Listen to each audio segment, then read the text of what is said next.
For this first exercise, we're going to pick some type of squat pattern. For myself, I'm going to be doing a dual dumbbell squat.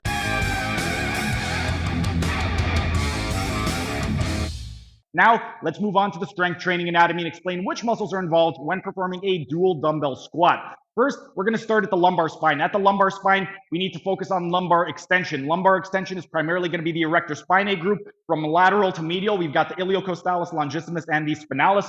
We're also going to be targeting a lot of the important spinal stabilizers like the multifidus, quadratus lumborum, and interspinalis. These muscles are very important spinal stabilizers. So if you either have low back pain or if you have patients or clients that have low back pain, you would not want to avoid squatting with them. Rather, you would want to teach them how to squat properly so we can strengthen and reinforce all of those important spinal stabilizers. Then, moving down to the hips. At the hips, we are doing hip extension. Whenever we do hip extension, that's primarily going to be the gluteus maximus muscle, as well as 3 out of the 4 hamstrings muscles. We've got the semimembranosus, the semitendinosus, and the long head of the biceps femoris. We're also going to be hitting the posterior fibers of the adductor magnus and getting some assistance from the posterior fibers of both the gluteus medius and minimus. Then, moving distally to the knee, at the knee, we are doing knee extension. Whenever we do knee extension, that's primarily going to be the quadriceps group, and we're hitting all of them. The vastus medialis, intermedius, and vastus lateralis, as well as the rectus femoris.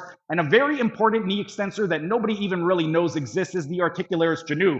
For the people that do know it exists, it is considered the 5th quadriceps muscle. And a lot of people that have knee pain, it is due to dysfunction in this particular muscle. The articularis genu, it sits just superiorly to the patella, and it is responsible for raising the patella on knee extension. If you have knee pain, definitely you would want to strengthen this muscle. Then moving distally to the ankle, at the ankle, we are doing ankle plantar flexion. Whenever we do ankle plantar flexion, that's primarily going to be the gastrocnemius, soleus, plantaris, tibialis posterior, and we're also going to be getting some assistance from the flexor hallucis longus, the flexor digitorum longus, and the peroneus longus and brevis. Those are all of the muscles that are involved when performing a dual dumbbell squat. That was just a tiny taste of what can be found in my members only section. If you enjoyed it, become a member for only $5 a month to get access to hundreds of member only videos.